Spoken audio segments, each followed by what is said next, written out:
Bonjour à toutes et à tous, bienvenue à l'écoute de Prévention Santé, un programme d'information produit par RNCO et SOS Médecins Cameroun. Prévention Santé est un programme citoyen parrainé par le ministère de la Santé publique du Cameroun. Si vous souhaitez être partenaire officiel, contactez wilsonafrique@gmail.com. Ensemble, valorisons la santé.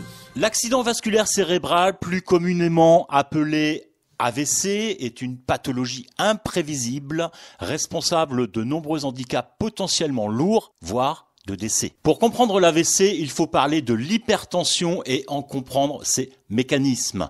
Au Cameroun, une personne sur 3 serait hypertendu. Comment repérer les symptômes? Quels sont les examens à pratiquer? De quel traitement dispose-t-on? Ou encore, quels comportements alimentaires doit-on avoir pour éviter les AVC? Là encore, le docteur Ombolo, président de SOS Médecins Cameroun, nous apportera ses savoirs sur cette pathologie. Bien sûr, nous parlerons de l'alimentation qui, une fois encore, a toute sa place dans la prévention. Vous découvrirez aussi le rôle de la rééducation après un AVC. Et pour finir ce magazine, nous parlerons des pistes de recherche nombreuses et prometteuses.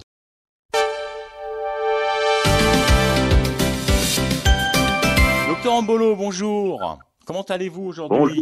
Bonjour Wilson, écoutez, ça va très bien, j'espère que vous allez bien. Ah bah moi ça va, je gère mon stress, je dors bien, j'ai une bonne alimentation, donc je réunis toutes les conditions, docteur, pour éviter les AVC, on va dire.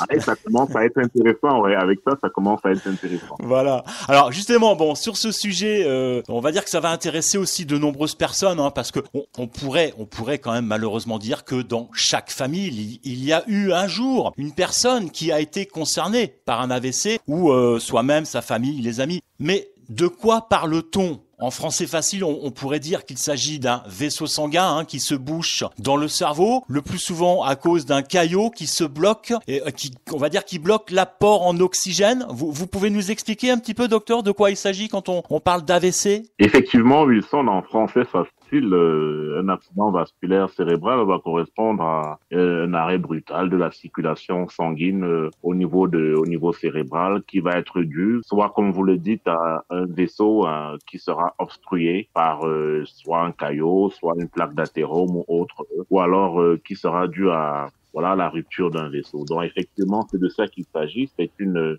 interruption brusque de la circulation, qui est due à un thrombus, un caillot, ou alors un vaisseau qui va éclater. On parle aussi d'accidents hémorragiques et de rupture d'une artère cérébrale, c'est ça? Tout à fait. Et effectivement, là, vous touchez du doigt ce deuxième type d'AVC qui se dit AVC hémorragique, qui va donc être dû à la rupture d'un vaisseau et qui va donc saigner, va créer une hémorragie méningée. Et donc, en fonction du territoire qui sera atteint, on aura des symptômes plus ou moins importants et un déficit plus ou moins permanent. Maintenant que nous avons succinctement défini de quoi l'on parle, docteur Ombolo, pouvez-vous nous dire quels sont les symptômes d'un AVC? Comment peut-on les repérer et surtout agir le plus rapidement possible, car là, le temps est précieux et compté. Effectivement, Wilson, les symptômes de l'AVC, l'AVC a un intérêt parce que un intérêt diagnostique, ça veut dire qu'il faut le diagnostiquer le plus rapidement possible et prendre en charge le plus rapidement possible. Donc, pour cela, il faut savoir reconnaître parce que les symptômes de l'AVC, si vous voulez, ne sont pas... il y a des symptômes typiques, mais il y a des manifestations qui ne sont pas toujours aussi spectaculaires que celles que l'on connaît, notamment de façon très classique. On peut avoir une paralysie, un déficit moteur d'une moitié du corps, ou alors de manière un peu plus inhabituelle, des personnes qui vont commencer à développer On a des problèmes d'élocution aussi, on parle de problèmes d'élocution, de perte de la motricité, et puis de maux de tête violents encore. C'est un peu ça les symptômes, docteur? Effectivement, ce sont là quelques symptômes. Une personne qui s'exprimait tout à fait normalement et qui commence à mal articuler, une personne qui a une déviation de la bouche d'un côté, ou bien, on va parler de paralysie faciale, ou bien alors une personne qui sent un membre engourdi un peu plus de façon inhabituelle, avec des maux de tête, avec d'autres symptômes, par exemple, à type, on parle d'aphasie, quelqu'un qui n'arrive plus à dire ce qu'il a envie de dire. Donc, les symptômes sont très variables, mais dans tous les cas, lorsqu'il y a une manifestation inhabituelle chez une personne, notamment à risque, une personne adulte à risque, une personne âgée, il faut fortement suspecter un AVC. Donc, cela nécessite une évaluation neurologique chez le neurologue, un médecin. Alors, on va en parler. On va voir comment on peut justement gérer les examens. Mais en fait, ce que l'on peut dire, docteur, si j'ai bien compris ce que vous nous dites, c'est que les symptômes de l'AVC varient suivant la zone du cerveau touchée. Parfaitement, Wilson. Vous savez que le cerveau, c'est le disque dur, hein, c'est le central du corps humain. Ça veut dire qu'en fonction de la zone qui sera touchée, si c'est la zone du langage, on aura un trouble du langage. Si c'est la zone de la motricité, si c'est la motrice principale, on aura donc déficit moteur. On aura il y a tellement des symptômes variables en fonction vous me permettez l'expression, en fonction des fonctions du cerveau. Voilà, les fonctions supérieures peuvent être atteintes. Des personnes qui savaient calculer avant et qui ne savent plus calculer une simple opération, faire une simple opération mathématique, ou qui ne savent plus écrire alors qu'ils écrivaient avant, ou qui ne savent plus parler une langue qu'ils maîtrisaient avant. C'est vraiment très variable. Prévention Santé, un programme d'information et de sensibilisation au service des populations. Nos objectifs, vous fournir une information fiable et utile afin de mieux comprendre les enjeux sanitaires et leurs conséquences. Nous aborderons ici les questions que vous vous posez et nous y répondrons de façon concise et claire. Prévention Santé est un programme citoyen parrainé par le ministère de la Santé publique du Cameroun. Si vous souhaitez être partenaire officiel, contactez wilsonafrique@gmail.com. Ensemble, valorisons la santé. Concernant les examens, donc, un scanner peut permettre de définir le type d'AVC? Oui, alors, c'est très important de le dire, notamment même à nos collègues médecins. C'est le scanner cérébral qui permet vraiment de différencier le type d'AVC, à savoir un AVC dit ischémique, en l'occurrence le premier cas de figure que vous aviez pris, donc une obstruction d'un vaisseau, ou alors distinguer cet AVC-là d'un AVC hémorragique qui va correspondre à une rupture, à une hémorragie, à la rupture d'un vaisseau. Le traitement de l'AVC diffère selon le type d'AVC. Alors, pouvez-vous nous éclairer à ce sujet, docteur? Peut-être déjà nous parler de la thrombolyse, c'est-à-dire l'injection d'un produit qui a pour but de dissoudre donc ce fameux caillot. Oui, effectivement, le traitement, il faut savoir que c'est deux approches thérapeutiques, on va dire radicalement opposées, selon que l'on soit dans un cas d'AVC hémorragique ou dans un cas d'AVC ischémique. Dans le cas de l'AVC ischémique, c'est-à-dire par obstruction d'un vaisseau, comme vous le dites, la thrombolyse intraveineuse qui consiste à injecter une substance capable de dissoudre le caillot qui bouche une artère du vaisseau ou même dans le cas des artères coronaires. Donc cette thrombolyse va donc être le traitement le plus efficace. Maintenant, lorsque l'on n'a pas ces méthodes disponibles, il y a des mesures qui peuvent permettre de façon médicamenteuse plus ou moins de repéramiater le vaisseau qui est obstrué. On peut essayer, toujours essayer. Après, c'est les mesures générales qui restent de mise. Dans le cas de l'AVC hémorragique, on aura plus tendance à réduire la pression artérielle, à donner des agents qui vont permettre une cicatrisation, d'éviter l'épanchement, on va dire, l'épanchement de sang au niveau méningé. Donc, c'est tous ces aspects thérapeutiques qui vont varier d'un cas à l'autre et que le neurologue saura bien faire à l'hôpital. Justement, docteur Mboulot, parlez-nous de cette pression artérielle, un petit peu qu'on comprenne bien et qu'on puisse un peu anticiper justement sur ce risque. Oui, justement, il faut savoir que l'hypertension artérielle est la principale cause de AVC. Donc, que l'on soit dans une AVC ischémique ou hémorragique, l'hypertension artérielle reste toujours au premier plan. Et donc, tout le monde à présent doit savoir prendre sa pression artérielle, vu qu'il existe des appareils électroniques qui permettent l'automesure de la pression artérielle. Et donc, lorsque cette pression artérielle s'élève au-delà de 140 sur 90 mm de mercure, on est là dans une situation d'hypertension artérielle. Donc, le diagnostic doit être confirmé par votre médecin. Et donc, la prévention de cette hypertension artérielle, ou plutôt le traitement de cette hypertension artérielle au cas où elle existe déjà, permet de prévenir, de réduire la probabilité de faire un AVC.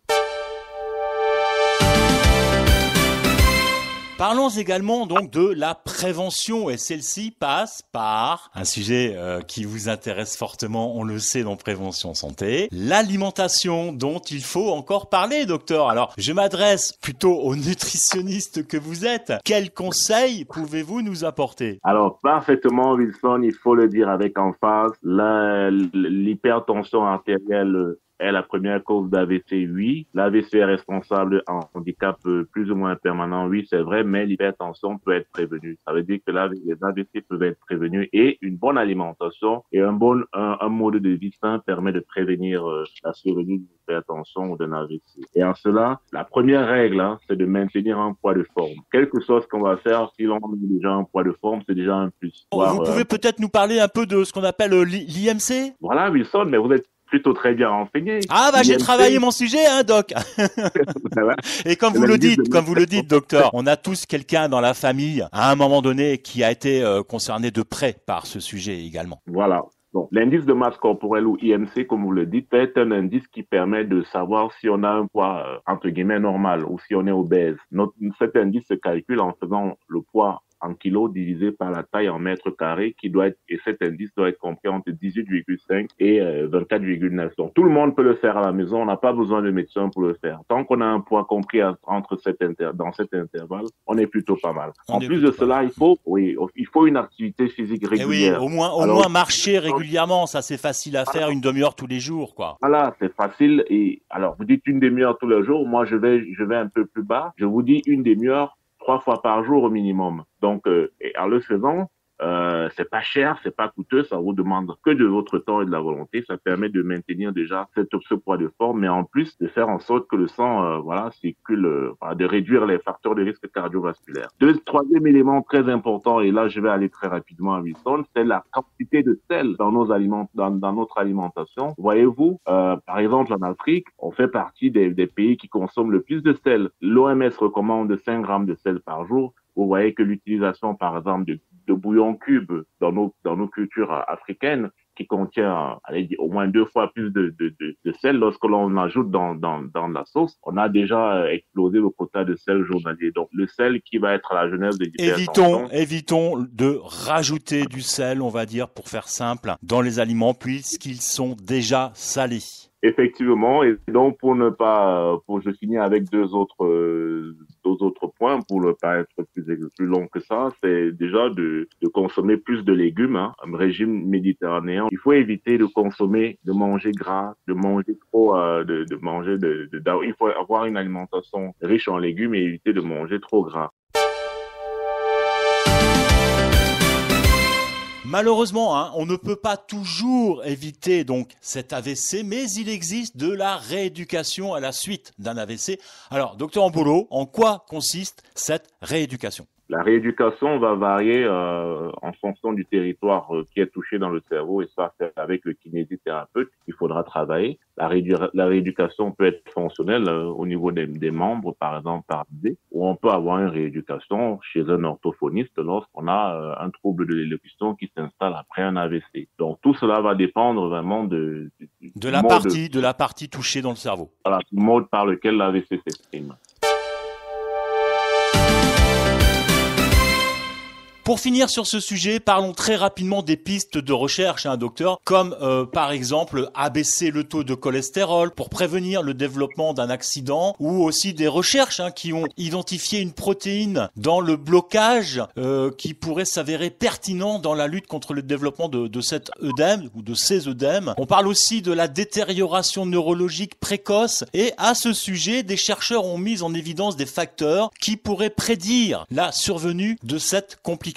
En fait, les pistes de recherche sont, on va dire, donc prometteuses. Elles sont très prometteuses, mais j'ai envie de dire qu'en attendant que l'on sache plus sur ces innovations qui sont à venir, il n'y a pas mieux que les mesures naturelles et les mesures tout à fait ordinaires, les mesures générales hygiéno-diététiques pour prévenir l'hypertension et donc prévenir le risque d'AVC. En ce qui concerne les graisses, on l'a dit, pour éviter l'excès de cholestérol. Comme on l'a dit, docteur Ambolo, un peu de marche, une alimentation saine et tout faire pour rester en forme. Aussi simple que cela. Docteur Ambolo, merci à vous pour toutes ces informations. Merci à toutes et à tous de votre écoute. Restez confiant et prudent donc face aux AVC. Vous l'avez compris, ce sujet est grave, mais l'on peut anticiper. Des solutions existent et les avancées scientifiques sont nombreuses. Prévention santé, c'est fini pour cette semaine. Bonne santé à toutes et à tous. Soyez prudents et n'oubliez pas de prendre soin de vous et des autres. Prévention Santé est un programme citoyen parrainé par le ministère de la Santé publique du Cameroun. Si vous souhaitez être partenaire officiel, contactez wilsonafrique@gmail.com. Ensemble, valorisons la santé. Merci à tous les partenaires qui permettent de faire vivre ce programme et plus particulièrement à l'équipe de SOS Médecins Cameroun et à son président, le Dr Ambolo. Si vous avez des questions à poser concernant notre programme, si vous souhaitez nous proposer des sujets, nous sommes à votre écoute. Envoyez un mail à wilsonafrique@gmail.com et nous répondrons à vos questions dans cette émission.